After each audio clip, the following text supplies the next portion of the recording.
जय हिंद फ्रेंड्स। दोस्तों, इस वीडियो में मैं आप सभी के साथ डिस्कस करने जा रहा हूँ जूनियर असिस्टेंट के जो क्वेश्चन पूछे गए हैं। अभी जो आज 19 को पेपर हुआ था उसमें उन सभी कंप्यूटर के क्वेश्चंस को मैं सॉल्व करके आपको बताऊंगा, उन सब के बारे में एक्सप्लेनेशन दूंगा।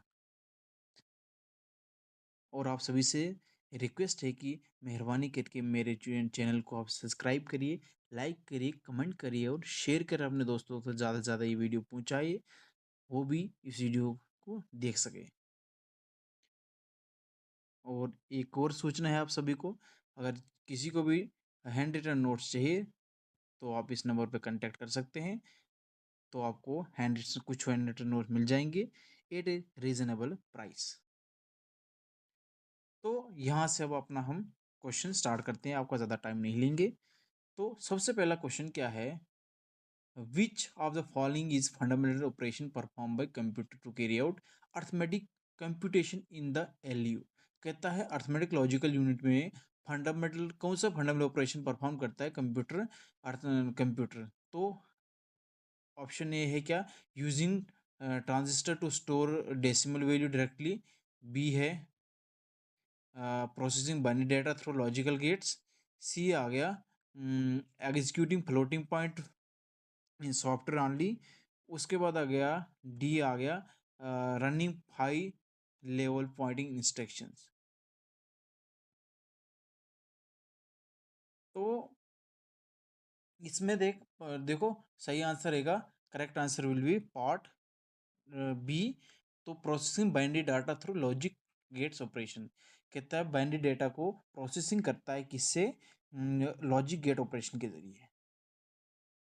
तो जो एलयू होता है अर्थमेटिक लॉजिकल यूनिट जो होता है वो लॉजिक गेट्स का यूज करता है एंड और एक्सऑर को बाइनरी बिट्स को मैनिपुलेट करने की। तो ये इसकी एक्सप्लेनेशन है। तो दूसरा जो हम इस तरीके से पढ़ेंगे कि तीन ऑप्शन गलत क्यों है, इनमें क्या गलती है। Using transistor to store decimal value directly. कहता है ए पार्ट में क्या है, ए पार्ट में कि using transistor to store data value directly. कहता है डेटा वैल्यू को डायरेक्टली स्टोर करने के ट्रांजिस्टर यूज करते हैं, लेकिन डेसिमल्स का इस्तेमाल नहीं। ट्रांजिस्टर तो यूज करते हैं डेटा स्टोर के लिए, बट डेसिमल्स में नहीं। कंप्यूटर बाइनरी में बाइनरी का इस्तेमाल करता है डेटा स्टोर करने के लिए। फिर आ गया सी पार्ट में executing floating point operation software only. कहता है फ्लोटिंग पॉइंट ऑपरेशन सॉफ्टवेयर में ही करता है, बल्कि इसमें सॉफ्टवेयर में नहीं करता है। सी इसलिए गलत है क्योंकि सीपीयू सिर्फ फिजिकल फ्लोटिंग पॉइंट को यूज करता है। फिर डी आ गया running high level programme instruction इन सीपीयू। कहता है सीपीयू में हाई लेवल कोड रन करता है, नहीं। डी इसका गलत क्यों है कि ये हाई लेवल को जो पहले हाई लेवल को मशीन कोड में कन्वर्ट करता है, फिर उसके बाद सीपीयू उसको प्रोसेस करता है, इसलिए डी पार्ट गलत है। तो इस तरीके से मैं आपको सभी क्वेश्चन की एक्सप्लेनेशन बताऊंगा, लेकिन थोड़ी वीडियो लंबी हो जाएगी। तो देख लीजिएगा, आपके पास थोड़ा टाइम, 1 घंटे तक वीडियो चली जाएगी, लेकिन मैं प्रॉपर एक्सप्लेन करूंगा आप सभी को, ये बताऊंगा कि क्या क्या क्या इसमें है। फिर क्वेश्चन नंबर 2 सेकंड आ गया, विच of the following statement is correct regarding relationship between instruction execution memory hierarchy and addressing mode in A typical non Neumann architecture computer system. तो ये क्वेश्चन नंबर 2 है, इसका राइट आंसर क्या है, हम सबसे पहले राइट आंसर करेंगे और right answer will be C. क्यों सी है, in a pipeline if one instruction need a value that previous instruction is still calculating data hazard occurs. This happen with in the register and does not require memory access to a problem. कहता है कि pipeline इससे होता है, ये pipeline आगे यहाँ से आपका पहला डाटा आएगा, एक डाटा आएगा, फिर उसके बाद दूसरा डेटा आएगा, इसमें ऐसे डालेंगे। एक बार ये जब यहाँ तक डेटा पहुँच गया, तो फिर उसके हिसाब से उसके साथ साथ पीछे और डेटा भी आएंगे। जैसे ये आ गया पॉइंट 1 से, यहाँ डाला डेटा, जब यहाँ तक पॉइंट बी तक पहुँच गया, तो पॉइंट बी से सी की तरफ जाएगा, और जो दूसरा वाला होगा उसके साथ ही जो बिट सेकंड बिट होगी वो उसके बाद आएगी, फिर थर्ड बिट आएगी, और ऐसे ऐसे कंटिन्यू चलता रहता है। तो कहता है ये था हमारा क्वेश्चन कि फिर आ गया कि इमीडिएट ये क्वेश्चन गलत क्यों है, मतलब इसका 3 ऑप्शन गलत क्यों है। तो पहला वाला गलत क्यों है, क्योंकि इसमें ऑलवेज यूज़ करा गया है कि ये हमेशा इमीडिएट एड्रेसिंग हमेशा स्पीड अप नहीं करता है, अवॉइडिंग मेमोरी एक्सेस के ये कभी कभार रेयरली करता है। तो फिर पार्ट भी आ गए, largest cache memory also improve perform regardless of hit ratio. कहता है अगर हिट रेशियो लो ज़्यादा अगर हिट रेशियो के रिकॉर्डलेस करता है नहीं, कहता है अब अगर हिट रेशियो ज़्यादा कम होगा तो कैशे बहुत बहुत स्लो हो जाती है। एंड फिर उसके बाद आ गया डी पार्ट आ गया, virtual memory remove the need for cache memory. कहता है और ये गलत आ गया, D is wrong because virtual memory and cache solve two different speed problems, दो डिफरेंट स्पीड प्रॉब्लम को सॉल्व करती है। ये था हमारा क्वेश्चन नंबर सेकंड। हम थोड़ा जल्दी जल्दी करेंगे। तो फिर फिर हमारा आ गया part question number C. Question number C क्या है, which statement is correctly concerning computer memory and data storage fundamentally. कहता है RAM is a non volatile memory, B C को सही ऑप्शन हमारा रहेगा सी। क्यों, कहता है cache memory is faster than main memory and store frequent access data. Yes, cache memory कहता है फास्टर मेमोरी है जो मैन मेमोरी से फास्टर है और स्टोर करता है फ्रीक्वेंट एसेस इन डेटा को। फिर आ गया रैम इज नॉन वोलेटाइल। कहते हैं रैम नॉन वोलेटाइल, रैम ये गलत क्यों है, और गलत का भी रीज़न पढ़ेंगे हम गलत क्यों क्यों है। रैम नॉन वोलेटाइल नहीं होती बल्कि रैम वोलेटाइल मेमोरी होती है। और उसके बाद आ गया रोम आ गया, रोम आलो बोथ रीड एंड राइट नहीं, और रीड ऑनली मेमोरी तो ये खाली रीड ऑपरेशन ही करता है, राइट ऑपरेशन नहीं करता है। फिर आ गया कि CPU directly access secondary devices without involving the main memory. CPU कहता है डायरेक्टली एक्सेस करता है स्टोरेज डिवाइसेस को मेन मेमोरी के इन्वॉल्व के बगैर नहीं। सीपीयू डायरेक्टली नहीं करता है हार्ड मतलब स्टोरेज डिवाइसेस से डायरेक्ट एक्सेस नहीं करता ही, तो ये इसलिए गलत था। देन और question number 4 will be, question number चौथा क्या हमारा, पेन लेके आते हैं हम। क्वेश्चन नंबर 4 है which statement is correct regarding CPU operation and instruction execution. कहते हैं सीपीयू ऑपरेशन और इंस्ट्रक्शन एग्जीक्यूशन के रिगार्डिंग कौन सा ऑपरेशन सही है। इसमें हमारा क्या सही ऑप्शन रहेगा, option C, the instruction register store the current instruction before decoding और एग्जीक्यूशन। कहते हैं इंस्ट्रक्शन रजिस्टर जो होता है सीपीयू में, जो इंस्ट्रक्शन रजिस्टर होता है वो स्टोर क्या करता है, करंट इंस्ट्रक्शंस बीइंग डिकोडेड और एग्जीक्यूटेड, जो डिकोड या एग्जीक्यूट करी करी जाती है उनको स्टोर करता है, उन इंस्ट्रक्शन को स्टोर करता है। तब द इंस्ट्रक्शन रजिस्टर एक्सप्लेनेशन पढ़ लेते हैं क्या है, is the temporary holding pen for specific instructions CPU is currently decoding। कहते हैं अब रॉन्ग क्यों है, why these are wrong, wrong option क्या क्या है इसके बारे में पढ़ लेते हैं। A is wrong, the program counter point to next instruction। B, the program counter store the address of current instruction executed by CPU। कहता है B, the interrupt is proceed only after completion of entire program. False है क्योंकि interrupt design करा जाता है programme को immediately pause करने के लिए। All machine instruction require the same number of clock cycle to execute. कहता है same number of clock cycle execute करने के लिए ज़रूरत होती है नहीं। कम्प्लेक्स मैथ जैसे होता है इन सभी को सेम साइकिल की ज़रूरत नहीं होती, अलग अलग जो साइकिल्स अलग अलग जो नंबर्स होते हैं उनको अलग अलग क्लॉक साइकिल की ज़रूरत होती है। जैसे आ गया कम्प्लेक्स मैथ्स के प्रॉब्लम्स को more cycle than logical cycles की ज़रूरत होती है। देन और question number 5 will be, pen लेके आते हैं। 5 क्या है, which are the following statement is correct. कहता है इनमें से कौन सी स्टेटमेंट सही है। Overflow into two complement addition can be detected by examining only the carry out of most significant bit। कहता है जो carry out ऑफ जो मोस्ट सिग्निफिकेंट बिट होती है उससे, या when converting a unsigned integer to a large type, zero extension is used to preserve it value in binary code, decimal represent as code in separately, airport these are, ये option है। तो इसमें सही option कौन सा है? और सही ऑप्शन क्या रहेगा हमारे पास? Option B, only second and third are true. हमारा सेकंड और थर्ड खाली ट्रू रहेगा। This one and this one when converted into unsigned integer, कहता है जब अनसाइंड इंटीजर में कन्वर्ट कर जाते हैं, large type zero extension is use to preserve its value. Large type zero extension use कर जाती है इसकी वैल्यू को प्रिजर्व करने के लिए। In bit addressing system, bit addressing system में क्या होता है? The effective addressing calculation depend on instruction length, ये गलत है।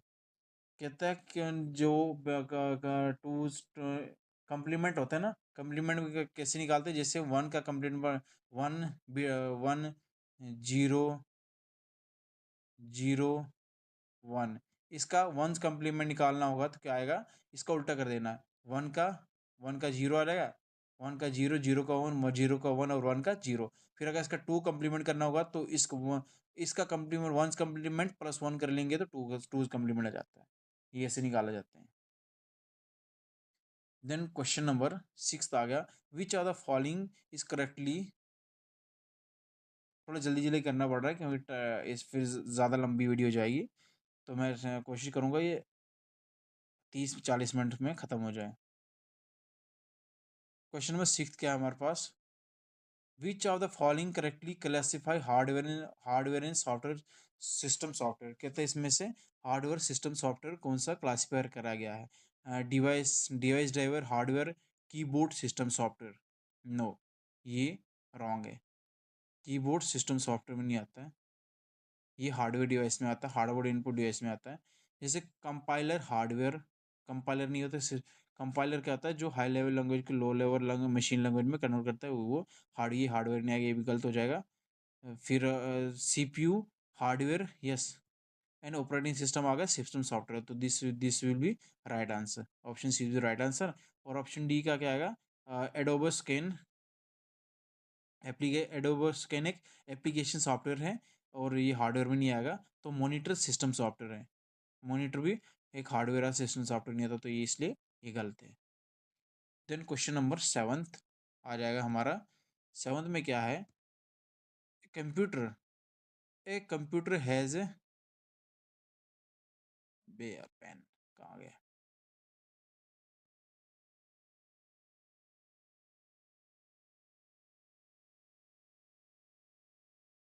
क्वेश्चन नंबर 7 आ गया। A computer has core CPU is 2.4 gigahertz frequency, 16 GB RAM and 1 TB SSD। कहता है एक कंप्यूटर है जिसकी क्वाड कोर सीपीयू है जिसकी 2.4 गीगाहर्ट्ज फ्रीक्वेंसी, 16 GB रैम है और 1 TB SSD है। तो a program that use many threads and perform frequent disk operations and running very slowly and sometimes crash. What is the most likely cause? क्या cause हुआ होगा?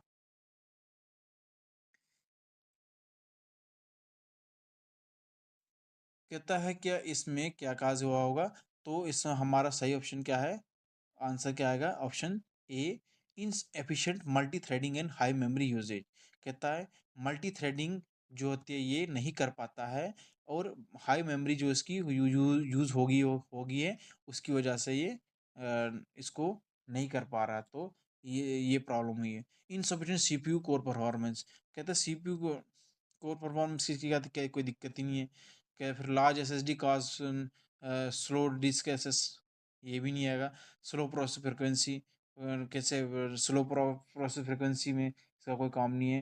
तो क्या आता है एक्सप्लेनेशन के सही क्या है कि 16 GB रैम और S S D and S S D the hardware strong. तो 16 GB RAM S S D and S S D hardware strong है if multiple thread crashing.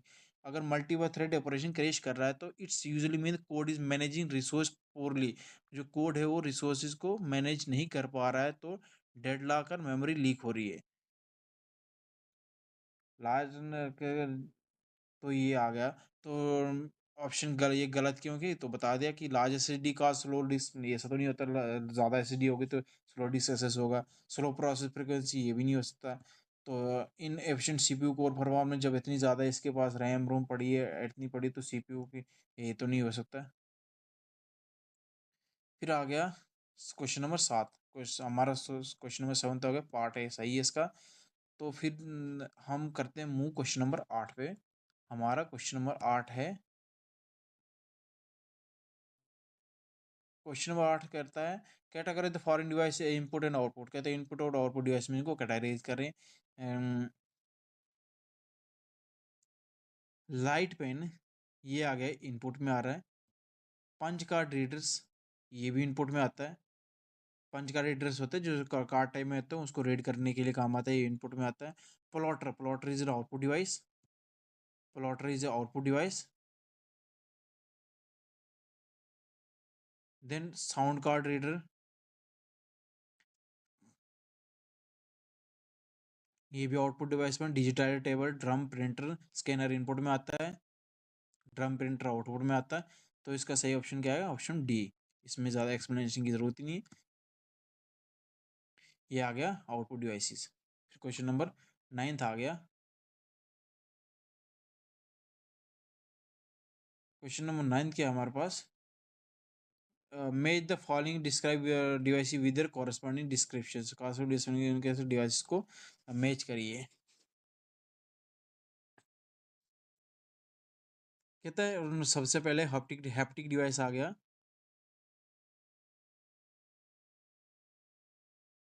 Haptic device क्या काम करता है, detect user gesture and provide force feedback, इसका ये आ रहा है।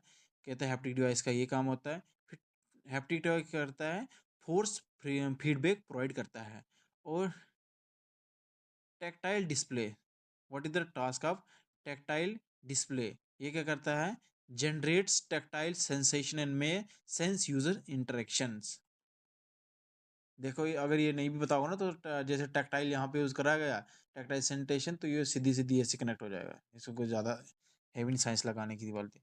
Voice responsing unit, V are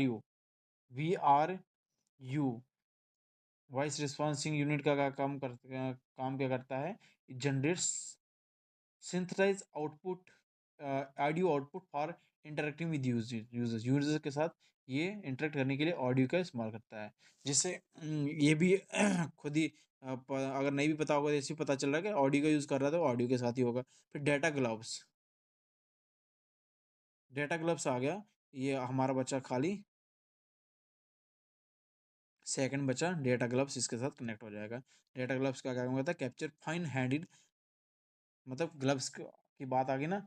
haptic, जब आपको हैप्टिक का पता लग गया और इसका पता लग गया, तो मतलब डेटा ग्लव्स का क्या करना है, capture fine handed finger movements for computer input. कहता है फाइन हैंडिंग का इस्तेमाल करते हैं फिंगर मूवमेंट पर, कंप्यूटर के इनपुट के फिंगर मूवमेंट्स के लिए। तो हमारा ऑप्शन डी सही रहेगा। ये हो गया हमारा क्वेश्चन नंबर 9। हैप्टिक डिवाइस क्या करता है, फीडबैक प्रोवाइड करता है। टैक्टिक डिस्प्ले क्या करता है, generate touch sensation, touch touch sensation provide करता है। वी आर यू किसके लिए यूज़ होता है, ऑडियो के लिए यूज़ होता है। और डेटा ग्लव्स मूवमेंट को ट्रैक करने के लिए यूज़ होता है। देन क्वेश्चन नंबर 10, और क्वेश्चन नंबर के 10 क्या है हमारा, in a system with multiple processing and resource type which of the following is a valid method to recover a deadlock.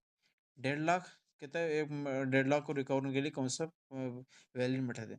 Deadlock क्या होता है, जैसे भाई सिंपल सी बात बताता हूँ, डेडलॉक सीपीयू में होता है। सीपीयू में डेडलॉक होता है कैसे, जैसे ये रोड आ गई, यहाँ से एक गाड़ी आ गई, यहाँ से दूसरी गाड़ी आ गई। अब ये कंडीशन ये है कि इस गाड़ी को भी सेम ही टाइम पे निकलना है, इसको भी सेम ही निकलना है, और यहाँ पे एक फंस गई गाड़ी दोनों। अब कंडीशन ये कि ये न पीछे भी होगी, न ये पीछे होगी, न ये बी पीछे होगी, न ए पीछे होगी। तो इसके इस टाइम में डेडलॉक हो जाएगा। न ये टाइम शेयरिंग, न ये शेयर करेंगे कि एक चले जाएगा, पहले मैं चले जाऊँ फिर तू चला जाएगा, ऐसे भी नहीं हो सकता। और इनके पास कोई अल्टरनेट रूट रूट भी नहीं है। तो डेडलॉक उस टाइम पे होता है सीपीयू में। इसकी 3-4 कंडीशन होती है कि वो टाइम क्या करते हैं, म्यूचुअल एक्सक्लूसिव नहीं होनी चाहिए। तो 3-4 कंडीशन है डेडलॉक की, जो होगी तब डेडलॉक होता है, कि उनके पास प्लान मतलब म्यूचुअल एक्सक्लूसिव होने चाहिए, वो मतलब उनके पास जब बैक नहीं होने चाहिए, चार पांच चार एक कंडीशन होती है। अभी इतना आपको मिल जाएगी, अगर आप पढ़ना चाहोगे तो मेरी उसमें अभी ऑपरेटिंग सिस्टम की वीडियो डाली, उसमें मिल जाएगी। तो इसमें हमारा ऑप्शन क्या है, ऑप्शन बी। मैं थोड़ा जल्दी जल्दी पढ़ाऊंगा, ज़्यादा टाइम नहीं लेना चाहता हूँ आपका। तो preempt resource from one process to allot another, कहता है प्रीमिट रिसोर्सेज, कहता है रिसोर्स को प्रीमिट करता है एक process from one process allocate to other process, दूसरे प्रोसेस को एलोकेट करने के लिए। तो option B A will be wrong, decrease the CPU priority of all the processing. ये था हमारा क्वेश्चन नंबर 10। ये डेडलॉक को ऐसे रिकवर कर जाता है। System multiple process which are the following valid method to recover the deadlock. Deadlock को कैसे रिकवर करना, जब एक प्रोसेस को permit resource from one process, एक को परमिट करो, दूसरे को आप प्रोसेस को दूसरा एलोकेट कर दो, तो डेडलॉक रिकवर हो जाएगा। ये था क्वेश्चन नंबर 10वां। फिर क्वेश्चन नंबर 11वां क्या है हमारे पास, इसका आगे consider system using primitive priority scheduling with multiple thread and user process priority inheritance protocol is implemented। तो इसका क्या आएगा, प्रायोरिटी इन्वर्जन के ना कर only when A low priority process hold a resource that A high priority process need. कहता है जब प्रायोरिटी इन्वर्जन होता है जब लो प्रायोरिटी वाला प्रोसेस होल्ड करता है हाई प्रायोरिटी प्रोसेस नीड को। Under priority inheritance low priority process transfer इन rate high priority avoid blocking starvation में आकर और for low frequency process even भी प्रायोरिटी इनहेरिटेंस। तो इसका ऑप्शन क्या है हमारे पास, ऑप्शन डी आएगा 1 2 एंड 4। 1 2 एंड 4। ये स्टारवेशन में still occur for low priority process even with priority inheritance होने के बावजूद भी होता है। तो ये priority inversion can be completely avoided for the process scheduling the round robin fashion. कहते हैं राउंड रॉबिन फैशन में प्रायोरिटी कंप्लीट डिवाइड होती है, ये प्रायोरिटी इन्वर्जन कंप्लीट डिवाइड होती है। अगर कंप्लीट डिवाइड नहीं होती है तो ये ऑप्शन तो तीसरा गलत हो जाएगा। ये जो ये इस बार का जो कंप्यूटर पे डाला है ना भाई, हाई लेवल का डाला है भाई। कंप्यूटर से जो ये शेड्यूलिंग वगैरह ना इतनी डीप पूछते नहीं थे, ये तो पूरा बीटेक लेवल का पूछा पूछा गया भाई। शेड्यूलिंग राउंड रॉबिन पर ये राउंड रॉबिन तक भी पहुंच गए कि राउंड इतना नहीं तो पूछते नहीं थे पहले। ऑपरेटिंग सिस्टम पूछते थे, वो खाली ऑपरेटिंग सिस्टम के आता कौन कौन से ऑपरेटिंग सिस्टम होते हैं। इस बार तो अच्छा खासा पूछा है। फिर क्वेश्चन नंबर 12 आ गया,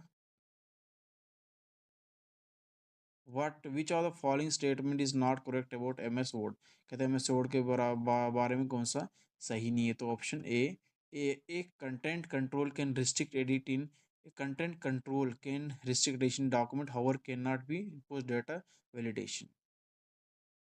कहता है दिस फिर उसके बाद question number 13, which are the following statement true about M S Word. M S Word के बारे में कौन सा सही है। चेंज हो गया।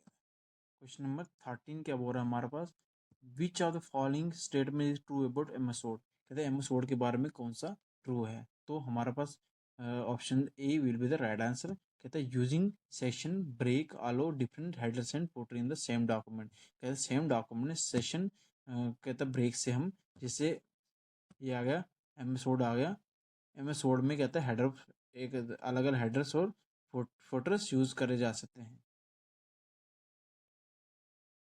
जैसे ये आ गया हेडर आ गया, इसका हेडर में मतलब कुछ भी लिखते हैं, जैसे ऊपर पेज में हेडर आ गया, नीचे फुटर्स आ गए।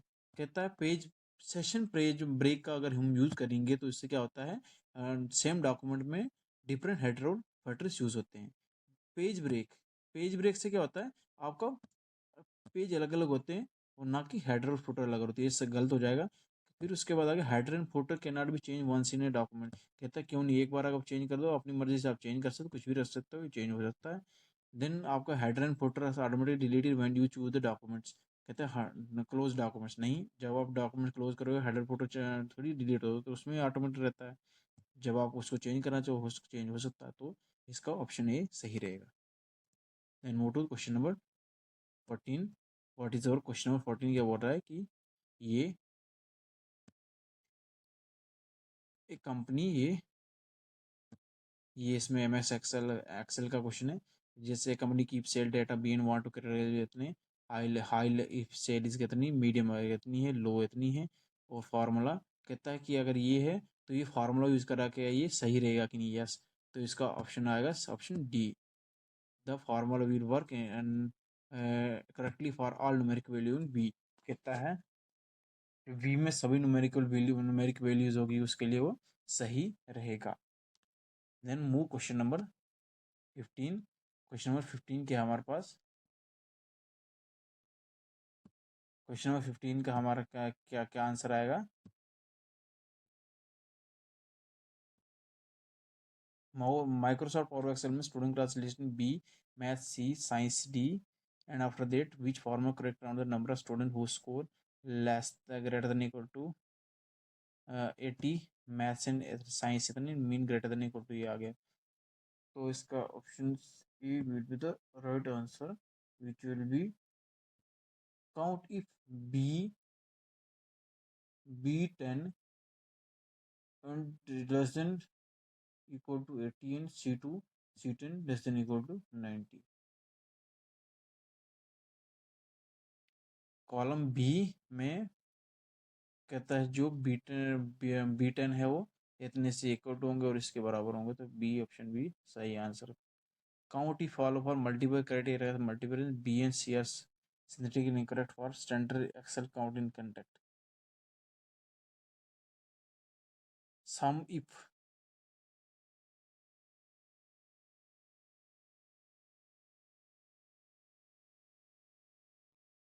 फिर हमारे पास ये क्वेश्चन थोड़ा है ट्रिकी, इसमें सही बताऊंगा। इसमें चाहिए आपको एम एस वर्ड वाले जो एक्सपर्ट होते हैं वही कर पाते हैं। तो I am a computer science branch, तो सो आई हैव नो, ज़्यादा मेरे को आइडिया नहीं इस चीज़ का, तो मैं ये कल ही आपको ये क्वेश्चन आंसर बताऊंगा ये।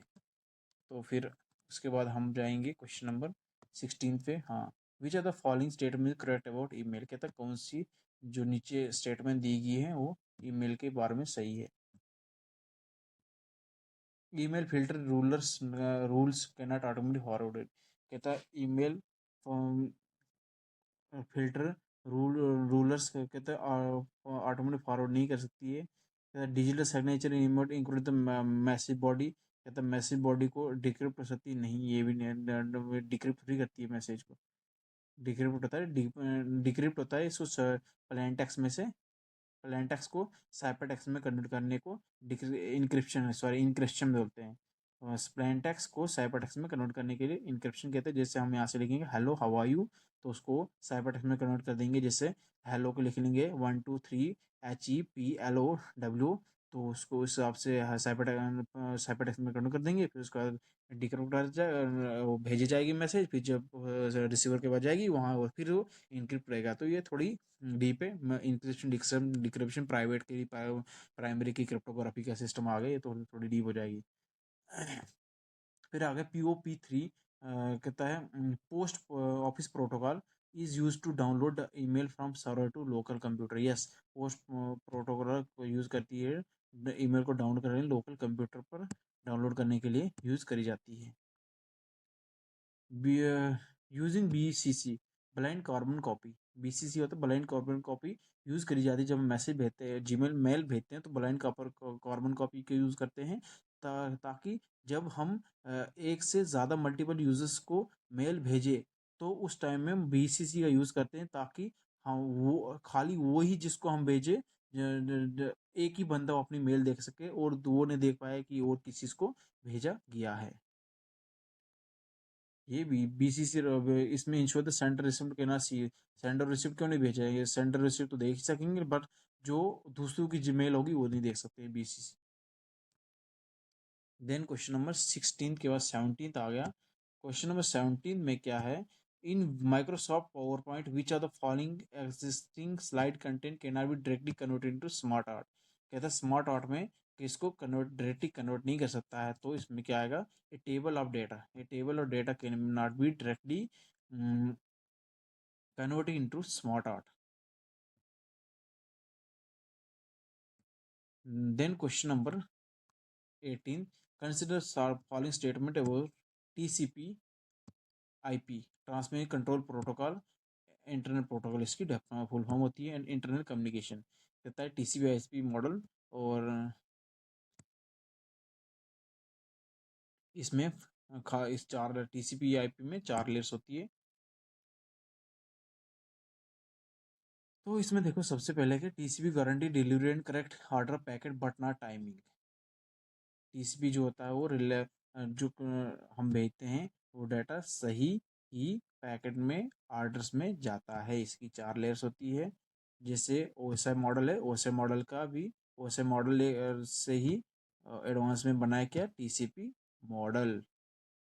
OSI मॉडल जैसे 4 लेयर है, तो फिजिकल लेयर, डाटा लेयर, फिर P से फिजिकल लेयर, D से डायरेक्ट लिंक लेयर, N से नेटवर्क लेयर, T से ट्रांसपोर्ट लेयर, सेशन लेयर, फिर प्रेजेंटेशन और एप्लीकेशन लेयर, 7 लेयर होती है। उसमें भी इसके बाद इसमें 4 ही आ जाती है TCP में। तो इसकी ये एप्लीकेशन से भी इस लेयर से भी पूछा जाता है। और जो UDP और TCP जो है वो क्या है, जो TCP और UDP है, ट्रांसमिट कंट्रोल प्रोटोकॉल और यूजर डेटाग्राम प्रोटोकॉल, ऐसे ही किसी इसकी फुल फॉर्म होती है। तो वो यूज करे जाते हैं किसमें, कौन सारे फोर्थ जो लेयर होती है एप्लीकेशन OSI मॉडल की, उसमें यूज करी जाती है। तो फोर्थ लेयर कौन सी आ गई, पहले physical layer, please do D से डेटा लिंक लेयर, एन से नेटवर्क लेयर, टी से ट्रांसपोर्ट लेयर में दी 2 होती है। और ऊपर पहले वाली होती है TCP और जो दूसरी वाली UDP। तो कहता है TCP फास्टर UDP नहीं, UDP फास्टर होती है TCP से। जो TCP होता है एरर करेक्शन के काम आती है या नहीं। तो फिर IPv6 एंड IPv4, ये इंटरनेट प्रोटोकॉल, ये IPv6 और इंटरनेट प्रोटोकॉल। आईपी एड्रेस भी होता है, इंटरनेट प्रोटोकॉल एड्रेस होता है, जो 2 टाइप्स के होते हैं, IPv4 और IPv6। जो IPv4 है हमारा, वो कितने बिट का होता है, 128 बिट का होता है। और IPv4 होता है जो 32 बिट्स का होता है। तो ये 256 इज रॉन्ग। फिर आ गया ICMP primary application for data link layer, application layer नहीं। ICMP का जो होता है वो नेटवर्क लेयर पे काम करता है। तो हमारा ऑप्शन आएगा TCP A, ऑप्शन बी सही आंसर। और जो 3 ऑप्शन थे मैंने उसके बारे में बता दिया ये गलत क्यों है। फिर मूव करते हैं हम आगे वाले पे, क्वेश्चन नंबर 19। बस थोड़ा सा टाइम अभी बचा है, तो 2 क्वेश्चन बचे, थोड़ा सा और टाइम लगेगा। वे यार, पेन कहाँ गया।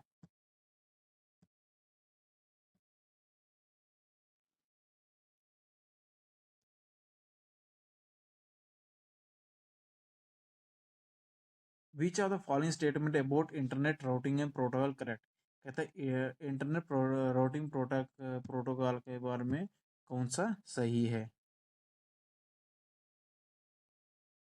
क्वेश्चन नंबर 19 हमारे पास क्या है, which are the following statement about internet routing and protocol is correct. कहता है इंटरनेट राउटिंग प्रोटोकॉल के बारे में कौन सा सही है।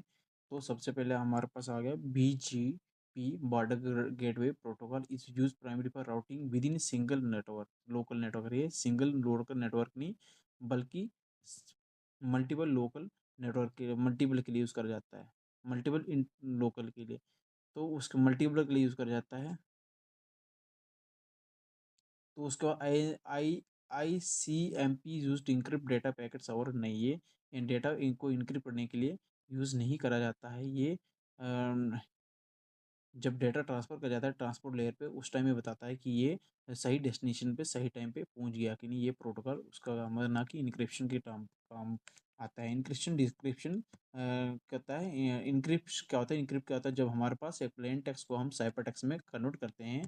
प्लेन टेक्स्ट मतलब हेलो आ गया, हेलो वर्ड हम लिखेंगे, यहाँ से हमने लिखना है कि दूसरे व्हाट्सएप पे जैसे मैसेज मैसेज होते हैं हेलो, तो जब वो इंटरनेट पे ट्रांसफ़र होता है तो उस टाइम पे वो हेलो नहीं जाएगा मैसेज, वो उस टाइम में यहाँ से हेलो लिखेंगे, वो डेट इनक्रिप्ट हो जाएगा। इनक्रिप्ट होने के लिए बहुत सारे टेक्निक्स है, जैसे प्लेन मतलब क्या बोलते हैं, एल्गोरिथम्स, अलग अलग एल्गोरिथम्स यूज़ होते हैं। उस तरीके से उसको प्राइवेट की पब्लिक की का यूज़ करके उसको यूज़ करते हैं। तो उस टाइम में फिर वहाँ जब पहुँचेगा रिसीवर के पास पहुँचेगा, फिर वो अपनी की से उसको भी ओपन करेगा जो मैसेज भेजा होगा। तो ये थोड़ा क्रिप्टोग्राफी में जा रहा है, तो इसकी इतना डीप जाने की ज़रूरत नहीं है। तो IPv6 आ गया, ये हमने बताया। तो इसका सही ऑप्शन क्या, आंसर क्या है, IPv6 अडॉप्ट करता है, adopt to need to for eliminate the need for NAT, कहता है IPv6 कहता है ये अपडेटेड वर्जन है IPv4 का। तो इसने क्या अडाप्ट करा का नेट को एलिमिनेट करने की, नेट का फुल फॉर्म होता है नेटवर्क एड्रेस ट्रांसलेशन, इसका फुल फॉर्म है, was created because it run out of, कहता है क्योंकि IPv4 में वाले बताया कि इसका ओल्ड वर्जन है तो इसमें रन आउट हो रहा था, तो इसलिए IPv6 एनफ है, तो इसको एलिमिनेट कर रहा है नेट को, तो ये सही ऑप्शन रहेगा। Then we move to the last question of today's session. तो क्वेश्चन नंबर 20 में क्या है, in the context of cloud computation in IaaS infrastructure as service model what is manage by service provider, कहता है जो जब आप क्लाउड कंप्यूटेशन में जाओ ना तो आपको तीन चीज़ें मिलेंगी, आस, IaaS आस, PaaS पास, ये भी यार लिख नहीं जा रहा, आस पास सास, आपको तीन चीज़ें मिलेंगी, आस पास एंड सास, ये तीन चीज़ें आपको मिलेगी। इंफ्रास्ट्रक्चर एज सर्विस, उसके बाद इसमें सॉफ्टवेयर एज सर्विस और प्लेटफॉर्म एज ए सर्विस, ये तीन होते हैं आस पास और सास का। तो इंफ्रास्ट्रक्चर का काम क्या होता है, ये हार्डवेयर नेटवर्क हार्डवेयर का सर्विस को मैनेज करता है, तो ये option A will be the right answer. तो ये थी हमारी आज की जो वीडियो, इसमें मैंने आपको सभी को जो 20 क्वेश्चन आए थे उसको मैंने आपके सामने लाया, इनके आंसर को बताए और आपको इसके बारे में डिस्कस करा। तो होपफुली मुझे लग रहा है ये आपको वीडियो अच्छी लगी होगी, और मेरी आप सभी से रिक्वेस्ट है कि ये मेरी वीडियो ज़्यादा से ज़्यादा अपने दोस्तों तक पहुँचाए ताकि वो भी देख पाए। तो आप सभी से रिक्वेस्ट है कि आप मेरे चैनल को सब्सक्राइब करिए, शेयर करिए, ज़्यादा से ज़्यादा लोगों तक पहुँचाए। तो मिलते हैं हम दूसरे वीडियो में, तब तक जय हिंद, जय भारत।